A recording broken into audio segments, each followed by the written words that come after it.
اگر کوئی شخص بدکاری میں مبتلا ہوتا ہے تو بعد میں توبہ کر دیتا ہے، لیکن غیبت سے توبہ کرنے سے بھی معافی نہیں جب تک جس کی غیبت کی ہے اس سے معافی نہ ملے، اس لیے یہ بدکاری سے بھی بڑا گناہ قرار پاتا ہے۔ اور اللہ تعالیٰ جل شانہ نے قرآن مجید سورہ حجرات کے اندر ارشاد فرمایا وَلَا يَغْتَبْ بَعْضُكُمْ بَعْضًا أَيُحِبُّ أَحَدُكُمْ أَنْ يَأْكُلَ لَحْمَ أَخِيهِ مَيْتًا فَكَرِهْتُمُوهُ، ایک دوسرے کی غیبت نہ کرو۔ کیا تم میں سے کوئی شخص یہ پسند کرتا ہے کہ اپنے بھائی کا گوشت کھائے اور وہ بھی مردہ ہو، اور اپنے مردہ بھائی کا گوشت نوچ نوچ کے کوئی شخص کھائے تو کیا تم میں سے کوئی شخص پسند کرتا ہے؟ فَكَرِهْتُمُوهُ، کہا تم اس کو ناپسند کرتے۔ جس طرح مردہ بھائی کا گوشت کھانا ناپسند کرتے ہو، اس طرح غیبت سے بھی اجتناب کرو۔ گویا یہ اپنے مردہ بھائی کے گوشت کو نوچنے والی بات ہے۔ آقا کریم علیہ السلام جب معراج کی رات گئے تو حضور نے کچھ لوگوں کو دیکھا کہ ان کے تانبے کے ناخن اور اس سے وہ اپنے ہی بدن کو اور اپنے ہی چہرے کو چھین رہے۔ تو جبریل امین سے پوچھا کہ یہ کون لوگ؟ حضرت جبریل امین نے حضور کی خدمت میں عرض کی هؤلاء الذين يغتابون الناس ويقعون في اعراضهم، یہ وہ لوگ ہیں جو لوگوں کی غیبت کیا کرتے تھے۔ غیبت ایسے ہی ہے جس طرح اپنے بدن کو نوچنا ہے اور اپنے منہ کو چھیلنا ہے۔ آقا کریم کا یہ فرمان بھی سنیے، حضور نے ارشاد فرمایا، طبرانی نے اپنی موجم میں اس کو لکھا المستمع احد المغتابین، فرمایا جو غیبت سنتا ہے وہ بھی ایک غیبت کرنے والا ہی ہے۔ اور صرف زبان سے ہی غیبت نہیں، اگر ہاتھ کے اشارے سے اور گوشائے چشم سے بھی غیبت کی جائے تو وہ بندہ بھی غیبت کرنے والے میں شمار ہوگا اور اس کو بھی اسی طرح سزا بھگتنا ہوگا۔ ایک خاتون کا تذکرہ چلا، حضرت عائشہ رضی اللہ تعالی عنہا نے اس کا حضور کو بتاتے ہوئے عرض کیا ہاتھ کے اشارے سے کہ وہ چھوٹے قد کی۔ حضور نے فرمایا عائشہ غیبت نہ کرو۔ عرض کی حضور وہ واقعی چھوٹے قد کی ہے؟ غیبت یہ ہے کہ کسی شخص کے عیب کو جو اس کے اندر موجود ہے اس کے پس پشت بیان کر، یہ غیبت ہے۔ اور اگر اس کے اندر عیب نہیں ہے اور پھر عیب اس پر لگایا جائے تو یہ غیبت نہیں ہے، یہ بہتان ہے۔ اگر اس کے اندر ہے، بالکل ہے، 100% اس کے اندر عیب موجود ہے اور اس عیب کو بیان کیا جائے اس کے پس پشت، جس کو سن کر اس کو دکھ پہنچے گا اور وہ ناراض ہوگا، تو وہ غیبت کہلاتا ہے۔ بصورت دیگر وہ بہتان ہوگا اور وہ دورہ جرم، غیبت بھی ہے اور بہتان بھی ہے۔ اور اللہ تعالیٰ نے بہتان سے بھی اور غیبت سے بھی منع فرمایا، لیکن آج کا مضمون چونکہ غیبت پر ہے اور گفتگو اس عنوان سے ہو رہی ہے۔ غیبت انسان کسی کی کیوں کرتا ہے، اس کے اسباب کیا ہے؟ اس کا ایک سبب حسد ہے، بغض۔ کسی سے حسد پیدا ہو جائے تو اس کی غیبت کرنے سے بندہ تسکین پاتا ہے، اس کے سفلی جذبات کو قرار دیتا ہے، اس کی نفسیات خوش ہو۔ کسی کے ساتھ لہو و لعب کرتے ہوئے انسان کھیل کود کے اندر کسی تیسرے شخص کی غیبت کر جاتا ہے، کسی کو خوش کرنے کے لیے، کسی کو ہنسانے کے لیے۔ بندے کا اس کے ساتھ جو ہے وہ حسد کر کوئی ایسا معاملہ نہیں ہے، صرف کھیل کود کے اندر کسی کی غیبت کر دی اور مفت کے گناہ کار۔ بعض اوقات انسان کو کسی سے حسد یا بغض یا دشمنی نہیں ہوتی، لیکن جس شخص کے پاس کھڑا ہے اس کو اس شخص کے ساتھ دشمنی، اس نے اس کا تذکرہ پوچھا، سنا اس کی بات، اس کو پتہ ہے کہ اگر میں اس کی خوبیاں بیان کروں گا تو یہ خوش نہیں ہوگا، اس کو خوش کرنے کے لیے وہ اس کے دشمن کی، جو کہ اس کا دشمن نہیں ہے، اس کی غیبت کرتا ہے۔ اور یہ ایک محرک ہے غیبت کا، خوش اس کو کرتا ہے، ناراض اپنے رب کو کرتا ہے۔ یہ کتنا بڑا جرم ہے جو اس نے کیا۔ بعض لوگ محض استہزاء کے طور پہ کسی کو حقیر بنانے کے لیے اس کی غیبت کرتے ہیں، یہ بھی ایک محرک ہے جس کے ساتھ انات اور دشمنی ہو، اس کی تحقیر کرتے ہوئے اس کی غیبت کریں۔ بعض لوگ اپنا تفوق اور اپنی کسی صلاحیت کو اجاگر کرنے کے لیے کسی دوسرے کی غیبت کرتے ہیں، اصل وہ خود کمزور ہوتے ہیں، جب بھی کسی کا تذکرہ ان کے سامنے ہو تو وہ پریشان ہو جاتے ہیں اور اس کی نفی کر کے پھر اپنا اس بات کرتے ہیں۔ وہ کیا کسی نے کہا جو شخص بھی اپنی قد و قامت نہیں رکھتا، جو شخص بھی اپنی قد و قامت نہیں رکھتا وہ شہر کے آئینے سلامت نہیں رکھتا۔ ان کو تسکین اور ٹھنڈ تب پہنچتی ہے جب وہ کسی کی غیبت کریں اور کسی کو گرا کر کے پھر سمجھتے ہیں کہ ہم اونچے ہوئے ہیں۔ جو چھوٹے قد کے ہوتے ہیں تو ان کے لیے بڑے قد کے جو لوگ ہوتے ہیں وہ ان کے لیے مسئلہ ہوتے ہیں۔ وہ کہتے ہیں ہمارا قد تو نکل نہیں سکتا جتنی دیر تک یہ بڑے قد والے موجود، تو وہ اپنے قد کاٹ کو اجاگر کرنے کے لیے، اپنی صلاحیتوں کو بیان کرنے کے لیے کسی دوسرے کی غیبت کرتے ہیں۔ اور جب کسی کی غیبت سے لوگوں کے دل میں اس شخص کی وہ عزت باقی نہیں رہتی تو یہ سمجھتے ہیں کہ ہمارا قد اونچا ہو گیا. لیکن قد کن لوگوں میں اونچا ہو گیا؟ جو ان جیسے لوگ تھے اور جو غیبت کو سننے کو شعار بنا رہے تھے. وہ کثیر شفائی نے کیا خوب کہا تھا، سن رہے تھے کل میری تقریر چند پونے قتیل، میں نے یہ جانا بہت اونچا میرا قد ہو گیا. اصل بات یہ ہے کہ یہ ایک احساس کمتری ہے، اور انسان جو ہے وہ اپنے جذبات کی تسکین کے لیے کسی کی جو ہے وہ غیبت کرتا ہے. غیظ و غضب کے اظہار کے لیے کسی کے ساتھ بندے کی جو دشمنی ہے اس کے لیے انسان جو ہے وہ غیبت کرتا ہے. اور بعض لوگ بغیر کسی وجہ کے، بغیر کسی سبب کے، ویسے ہی شغل کے طور پہ کسی کی غیبت کر جاتے ہیں. بہرحال غیبت کا محرک کوئی حقد ہو، غضب ہو، حسد ہو، دشمنی ہو، استہزاء ہو، تحقیر ہو کسی کی، اپنی شخصیت کو اجاگر کرنا مقصود ہو، کسی سے بدلہ لینا مقصود ہو، کسی دوسرے کی خوشنودی حاصل کرنا ہو، یا کوئی غرض دنیا ہو، جو بھی محرک ہوگا غیبت کا وہ نامحمود ہے اور اللہ تعالیٰ اس کو پسند نہیں کرتا. اللہ کے محبوب علیہ السلام جب کسی کی بات کرتے، حضور نے تربیت کرنا ہوتی لوگوں کی تو کبھی نام نہ لیتے، بلکہ فرماتے ما بال اقوام یفعلون کذا و کذا، کہ لوگوں کو کیا ہو گیا ہے کہ وہ یوں یوں کرتے ہیں. تو آقا کریم علیہ السلام کسی شخص کا نام لے کے متعین کر کے کسی کو مشخص کر کے جو ہے وہ ایسا نہ کرتے. آج ہمیں اپنے طرز عمل پر اور طرز زندگی پر غور و فکر کرنے کی ضرورت ہے. منبر و محراب کے اوپر بیٹھنے والوں کو حضور علیہ السلام کے ان فرامین کو ضرور سامنے رکھنا چاہیے. بعض کا ایسا ہوتا ہے کہ کسی ایسے شخص کو اس انداز سے ہٹ کیا جاتا ہے، اس کی تذلیل کی جاتی ہے، اور بعض کا ایسے ہوتا ہے کسی شخص کی موجودگی میں بڑی بزم کے اندر اور بڑے مجمع کے اندر جو ہے اس کی رسوائی کر دی جاتی ہے اور اس کو خطابت کا کمال سمجھا جاتا ہے. ہمارے خطباء کا حال تو یہ ہو گیا ہوا ہے کہ ایک بندے کو قضائے حاجت بھی ہو تو وہ خطیب کے شر سے ڈرتا ہوا اٹھتا نہیں ہے کہ میری تذلیل کر دے گا بڑے مجمع کے اندر اور بڑی محفل کے اندر. اللہ کے رسول کا قطعاً یہ طریقہ نہیں تھا. کسی کو عزت دو، کسی کی عزت نفس کا خیال رکھو. انسان اپنی عزت کو سب سے زیادہ محدود رکھتا ہے. آپ نے کبھی دیکھا ہو بارش کے موسم میں کہ جب کوئی شخص گر جاتا ہے کیچڑ میں تو یہ وہ بعد میں دیکھتا ہے کہ مجھے کوئی چوٹ لگی ہے یا نہیں لگی، وہ پہلے دیکھتا ہے کہ مجھے کسی نے دیکھا تو نہیں ہے، وہ دائیں بائیں دیکھتا ہے. تو انسان اپنی عزت نفس کو مجروح ہوتا ہوا دیکھ کر کے سخت تکلیف محسوس کرتا ہے. تو اس حوالے کے ساتھ جو ہے بالخصوص جو تبلیغ کرنے والے ہیں ان کو اس بات کا اہتمام اور التزام کرنا چاہیے کہ جو لوگ سننے آئے ہیں، جو لوگ بات سمجھنے آئے ہیں، ان کی تدبیر نہ کریں. اگر کسی کو نیند کا جھٹکا آ گیا ہے تو کسی اچھے طریقے سے اس کو بیدار کیا جا سکتا ہے، نہ کہ پورے مجمع میں اس پر انگلی اٹھا کے اس کو مشخص کر کے اس کو رسوا کر دیا. کس کو ضروری کام کے لیے جانا پڑ گیا ہے تو اس کی تذلیل کر دی جائے. یہ اللہ کے رسول کا قطعاً طریقہ نہیں تھا. آقا کریم علیہ السلام محبت کا درس دینے آئے تھے اور یہ عموماً ہماری مساجد کے اندر بھی رواج ہے. بعض کا ایسا ہوتا ہے کہ بندہ جو ہے وہ مساجد میں آ کر کے گھبرا جاتا ہے کہ میں کہاں آ گیا. آج کل ایک مصیبت ہے کہ موبائل کو اگر آپ کھول لیں تو وہ بند کرنا یاد نہیں رہتا، اور اگر بند کر لیں تو اس کو کھولنا یاد نہیں رہتا. ہر بندے کی کوشش تو یہی ہوتی ہے کہ وہ نماز میں کھڑا ہونے لگا ہے تو موبائل بند کر دے، لیکن کبھی ایسا بھی ہو جاتا ہے کہ وہ بند نہیں کر پاتا. تو بعض کا حالت نماز میں بیل آ جاتی ہے اور جس کے موبائل پہ بیل آ رہی ہوتی ہے وہ سخت پریشان ہوتا ہے اور عجیب اس کے لیے حالت ہوتی ہے. لیکن جب سلام پھیرتا ہے تو سارے نمازی جس طرح اس کی طرف دیکھتے ہیں اور اس کو جس طرح وہ کوستے ہیں اور دو چار آدمی بول پڑتے اور اس انداز سے اس کی تذلیل کرتے ہیں کہ وہ سوچتا ہے کہ اگر زمین میں جذب ہونے کا موقع ملے تو میں جذب ہی ہو جاؤں، میں اس بھری بزم کے اندر رسوا ہو رہا ہوں. حالانکہ اسے پتا ہے کہ یہ ایک غلطی ہو گئی اور سستی کی وجہ سے ایسا ہوا ہے، قصداً اس نے ایسا نہیں کیا. اللہ کے محبوب کا قطعاً یہ طریقہ نہیں. آقا کریم تشریف لائے تو مسجد نبوی کے اندر ایک بدو، ایک دیہاتی جو آداب نہیں جانتا تھا، وہ مسجد کے صحن کے اندر پیشاب کرنے کے لیے بیٹھ گیا. صحابہ اس کی طرف دوڑے تو آقا کریم نے فرمایا رک جاؤ. اب وہ بیٹھ گیا تو اس کو کر لینے دو، اور جب چلا جائے گا تو اس کے کیے پہ پانی بہا دینا. یہ نہیں دیکھیے کہ ایک شخص اگر پیشاب بیٹھ گیا وہ بھی مسجد میں بیٹھ گیا تو آقا کریم نے فرمایا کہ داہو چھوڑ دو اسے، کچھ نہ کہو اس کو، اب بیٹھ گیا تو اس کو کر لینے دو. اور ہمارا حال یہ ہے کہ ہمارے موبائل پہ اگر بیل بھی آ جائے تو یقین جانے اتنی مصیبت بنتی ہے.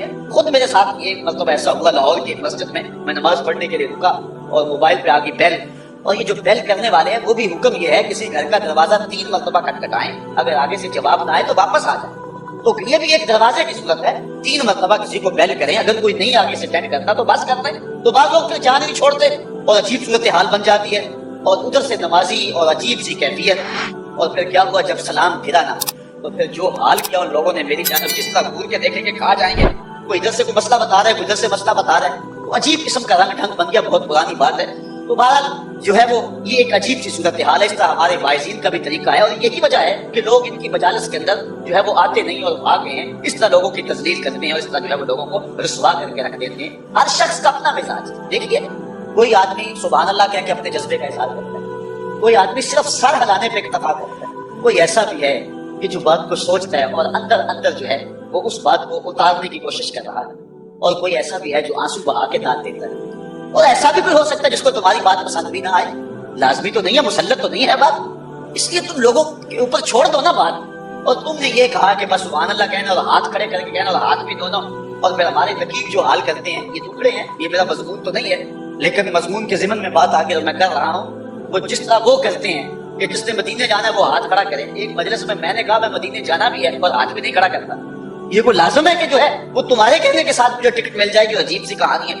تو یہ عجیب ایک صورتحال بنی. ہم نے اس کلچر کو بدلنے کی کوشش کرنی ہے, اس ماحول کو بدلنے کی کوشش کرنی ہے. اور میں اس حدیث کے ضمن میں یہ ساری تشریحات رکھی ہیں کہ حضور اگر کسی شخص کو کچھ کہنا بھی ہوتا, اس کی کچھ غلطی بھی ہوتی اور ٹوکنا بھی ہوتا, تو حضور فرماتے ما بالا اقوام یفعلون کذا و کذا, قوم کو کیا ہو گیا ہے کہ وہ ایسے ایسے کرتے.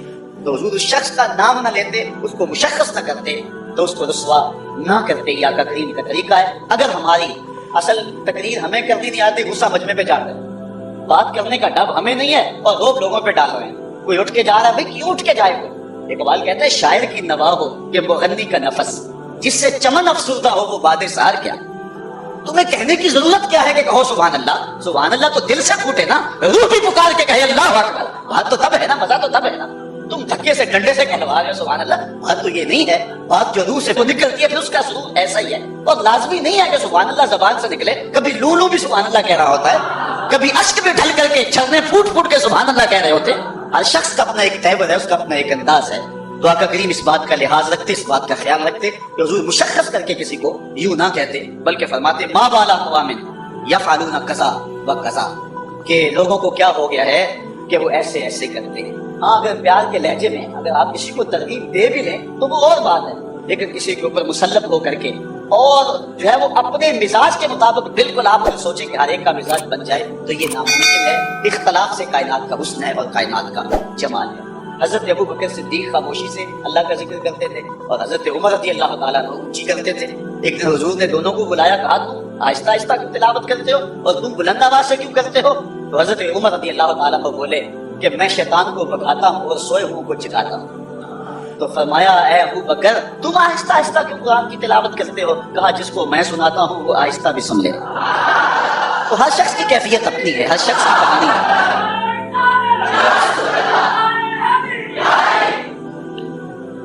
اچھا, ان کبیرہ گناہوں میں سے ایک کبیرہ النمیمہ, چغلی.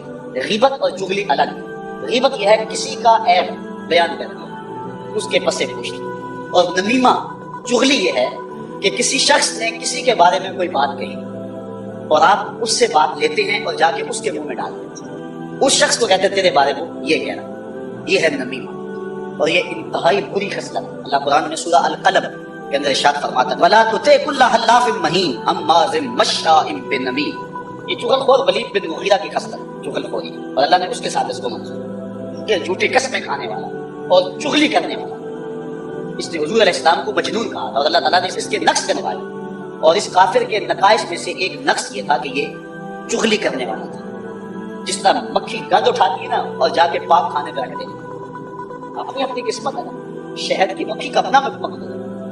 جب شہد کی مکھی کڑوا رس بھی چوستی ہے, چھتے تک پہنچنے تک میٹھا کر لیتی ہے. اچھا یہاں پیار کی بات سناؤ, وہ میٹھا کیسے ہوتا ہے؟ علامہ رومی کہتے ہیں کہ جب وہ اڑتی ہے تو میرے محمد پہ درود پڑتی ہے. درود پڑھو نا تو منہ میٹھا ہو جائے گا, درود پڑھو تو منہ میٹھا ہو جائے گا. اللہ اکبر. اچھا مجھے یہاں درود کے حوالے سے ایک بات یاد آ گئی. ہمارے ایک بزرگ ہوئے ہیں مولانا ابو نور محمد بشیر صاحب, آپ کے سیالکوٹ کے. اللہ نے سیالکوٹ کو بڑے تحفے دیے. یہ علامہ عبد الحکیم علیہ رحمہ کا شہر ہے. کتنا اعزاز ہے, کتنی تکریم ہے شہر. انہوں نے ایک بڑی خوبصورت بات کہی, کیونکہ بڑے جو ہے وہ مزاحیہ انداز کا تھا. انہوں نے اپنی کسی کتاب میں لکھا کہ عرب میں رواج یہ ہے اور عرب کا انداز یہ ہے کہ جب دو آدمی لڑ پڑے نا کسی معاملے میں, تو تیسرا آدمی گزرے نا تو ان کو وہ لڑائی سے ہٹانا چاہے تو وہ کیا کہتا ہے, صلی علی محمد, صلی علی محمد, حضور پر درود پڑھو. لڑتے کیوں ہو درود پڑھو، ان کا غصہ ٹھنڈا ہو جاتا ہے. جب کہنا صلی اللہ محمد، ان کا غصہ ٹھنڈا ہو جاتا ہے. تو مولانا ابو الدود علیہ رحمہ فرماتے ہیں، کہتے ہیں یہ نسخہ ہاتھ میں آ گیا. کسی کا غصہ ٹھنڈا کرنا ہونا تو اس کو کہیں صلی اللہ محمد. کل قیامت کا دن ہوگا نا، ہمارے گناہوں پر اللہ کو غصہ آیا نا، ہم کہیں گے اللہم صلی علی محمد، تو اللہ کا غصہ ٹھنڈا ہو جائے. اللہ اکبر. حضور پہ درود پڑھا کر. اور آج کل تو درود کی ضرورت ہی پڑ گئی. کچھ اور لوگ ہیں جو بارود والے اور ہم درود والے. درود کی خوشبو کی ضرورت ہے، بارود کی بدبو کی ضرورت ہے نہیں ہے. اس وقت درود پھیلے گا تو وطن میں امن کا نور آئے گا. اس لیے ضرورت ہے کہ حضور پہ کثرت سے درود پڑھا جائے. اللہ اکبر. تو شہد کی مکھی چلتی ہے اور حضور پہ درود پڑھتی ہے، اور چھتے تک آتے آتے وہ شہد میٹھا کرتی ہے، وہ کڑوا رس میٹھا کرتی ہے. اور دوسری مکھی گندگی پہ بیٹھتی ہے، ایک جگہ سے گندگی اٹھاتی ہے اور دوسری جگہ پہ لا کے رکھ دیتی ہے. چغل خور بھی اس مکھی کی طرح ہے، ایک جگہ سے گندگی اٹھاتا ہے اور دوسری جگہ پہ رکھ دیتا ہے اور لڑائی اور فساد برپا کرتا ہے. لیکن سلو کرانے والا شہد کی مکھی کی طرح. کڑوا رس چوسا، دوسرے کو کہا یار وہ تو تیرے بارے میں جذبات ہی بڑے اچھے لگتا ہے. واپس آتے آتے اس تک اس نے اس کڑوی باتوں کو میٹھا بنا لیا. اور پھر اس نے کہا اچھا پھر میں ہی غلطی پہ ہوں، اگر وہ میرے بارے جذبات یہ رکھتا ہے تو پھر میں غلطی پہ ہوں، میں توبہ کرتا ہوں، میرا اس کو سلام کہہ دینا. تو محبت پیدا ہوگی. تو جو چغل خور ہوتا ہے، جو نمام ہوتا ہے، یہ انتہائی بدترین شخص ہے. اور بخاری مسلم دونوں میں روایت ہے، حضور نے ارشاد فرمایا لا يدخل الجنت نمام، چغل خور جنت میں داخل نہیں ہو، چغل خور جنت میں نہیں جائے. اور ایک حدیث میں آتا ہے مر النبی صلی اللہ علیہ وسلم بقبرین، حضور گزرے دو قبروں کے قریب سے، تو حضور کا جو خنجر تھا وہ بتک گیا. تو آقا کریم علیہ السلام نے فرمایا انہما یعذبان، ان دونوں کو عذاب ہو رہا. اور آگے فرمایا وما یعذبان فی کبیر، کوئی بہت بڑی بات سے عذاب نہیں ہو رہا. ان میں سے ایک تو چغلی کیا کرتا تھا اور دوسرے کے بارے میں فرمایا کہ وہ اپنے پیشاب کے چھینٹوں سے نہیں بچا کرتا. ایک حدیث کے لفظ حضور نے فرمایا استنزہ عن البول فإن عامۃ عذاب القبر منه، پیشاب کے چھینٹوں سے بچا کرو، عام طور پہ قبر کا عذاب انہی چیزوں سے. تو فرمایا ایک تو چغلی کیا کرتا تھا اور دوسرا حضور نے ارشاد فرمایا کہ وہ پیشاب کے چھینٹوں سے نہیں بچا کرتا. حضور نے ان کی مرض کو دریافت کیا. حکیم حاذق وہ ہوتا ہے جو مرض بھی پہچانے، تشخیص بھی کرے، بعد میں تدبیر بھی کرے.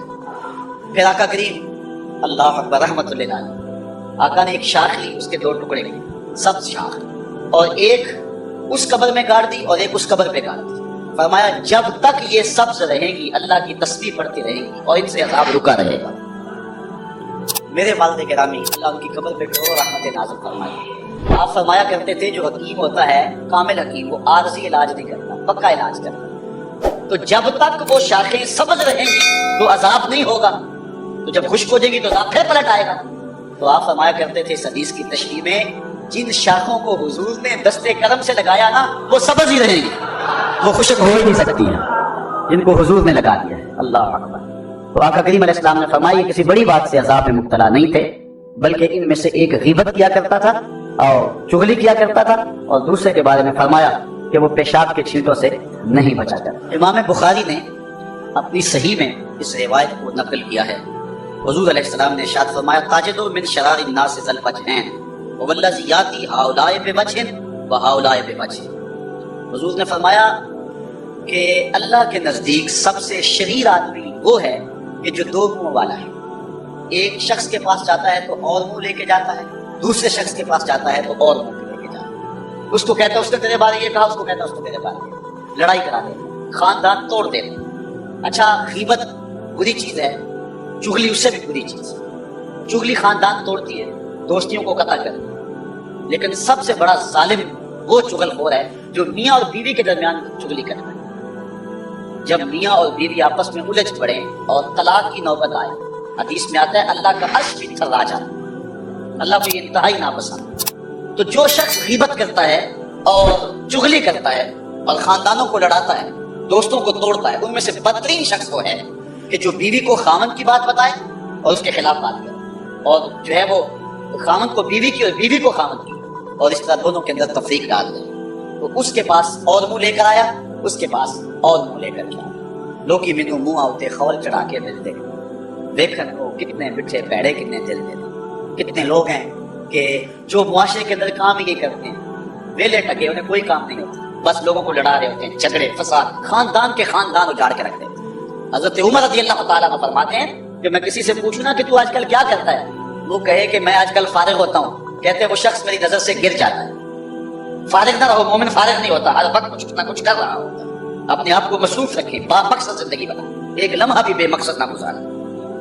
حضرت قاد رضی اللہ تعالیٰ عنہ کا ایک قول ہے، فرماتے ہیں اتقوا النمیمہ فإن صاحبها لا يستریح من عذاب القبر، کہا چغل خوری سے بچ جانا، اس لیے کہ جو چغل خور ہے وہ عذاب قبر سے نجات نہیں پا سکتا ہے، وہ عذاب قبر میں ہی جو ہے مبتلا رہتا ہے۔